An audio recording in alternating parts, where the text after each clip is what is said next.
ఆంధ్రప్రదేశ్లోని కాకినాడ జిల్లా ఆర్దమూరు గ్రామానికి చెందిన 65 ఏళ్ల మెకానిక్ సత్తి శివనారాయణ రెడ్డి తన భార్యపై ఉన్న ప్రేమను వినూత్నంగా చాటుకున్నారు. 58 ఏళ్ల భార్య సత్యవేణి ప్రతిరోజు ఇంటి మొదటి అంతస్తుకు వెళ్లేందుకు 21 మెట్లు ఎక్కాల్సి వచ్చేది. వయసు పెరగడంతో ఆమెకు మెట్లు ఎక్కడం చాలా కష్టంగా మారింది. భార్య ఇబ్బందిని చూసిన శివనారాయణ రెడ్డి ఆమెకు శాశ్వత పరిష్కారం చూపాలని నిర్ణయించుకున్నారు. దాదాపు 2 ఏళ్ల క్రితమే ఈ ఆలోచనకు శ్రీకారం చుట్టిన ఆయన తన మెకానిక్ అనుభవాన్ని ఉపయోగించి ఇంట్లోనే ఒక హోమ్ మేడ్ ఎక్సిలేటర్ రూపొందించారు.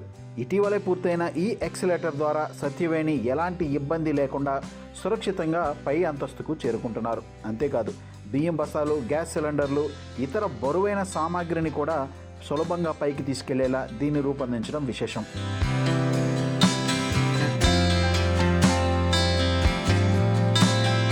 ఈ వినూత్న ఆవిష్కరణ గురించి శివనారాయణ రెడ్డి మాట్లాడుతూ, నా భార్య మెట్లు ఎక్కుతూ పడుతున్న ఇబ్బందిని చూసి ఈ ఎక్సలేటర్ తయారు చేశాను. ఇది మా ఇంటి అవసరం కోసం మాత్రమే నిర్మించాను, కానీ దీనికి ఎంత గుర్తింపు వస్తుందని అస్సలు ఊహించలేదు. ఇప్పుడు అందరూ అభినందించడం ఆనందంగా ఉంది అని తెలిపారు. శివనారాయణ రెడ్డి చేసిన ఈ పని సోషల్ మీడియాలో వైరల్గా మారింది. భార్యపై ఉన్న ప్రేమ, బాధ్యత, అవసరానికి తగ్గట్టు తన ప్రతిభను ఉపయోగించి పరిష్కారం చూపిన ఆయనపై నెటిజన్లు ప్రశంసల వర్షం కురిపిస్తున్నారు.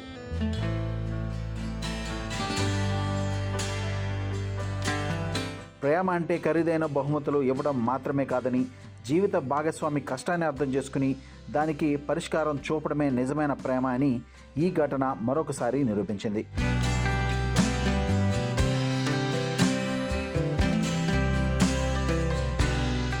కేవలం పైకి ఎక్కడం కోసం ఇబ్బంది పడకుండా అప్పుడే దగ్గర 2 సంవత్సరాలు పెట్టి చేయాలనుకుంటున్నాను. దీని పరికరాలు కూడా 2 సంవత్సరాలు 3 సంవత్సరాల కిందటే కొని తెచ్చాను.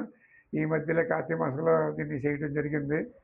ఇది అందరూ కూడా చాలా బాగుందని చెప్పి అంటున్నారు. మాకు కూడా చాలా సులువుగా ఉంది. పైకి వెళ్ళాలన్నా కిందకి వెళ్ళాలన్నా లెక్క చూసుకెళ్ళి వాళ్ళు ఇప్పుడు అలా కావాలన్నా ఏమీ లేదు. మామూలు దీని మీద లగేజ్ అయినా 2 బ్యాగులు 3 బ్యాగులు పెట్టినా, గ్యాస్ స్టవ్ పెట్టినా, బియ్యం మూట వేసినా, ఏ వేసుకున్నా చాలా సులువుగా ఉంటుంది. అదే మోసుకెళ్ళవలసి వచ్చింది. చాలా బాగుంది. ఇది కేవలం మా ఆవిడ గారి కోసం ఎక్కువ సార్లు దిగాలంటే ఇబ్బంది పడుతుందని చెప్పేసి చేశాను. కేవలం మా కోసమే చేశాను. దీనికి ఇంత ఆదరణ ఉంటుందని నేను ఎప్పుడు అనుకోలేదు.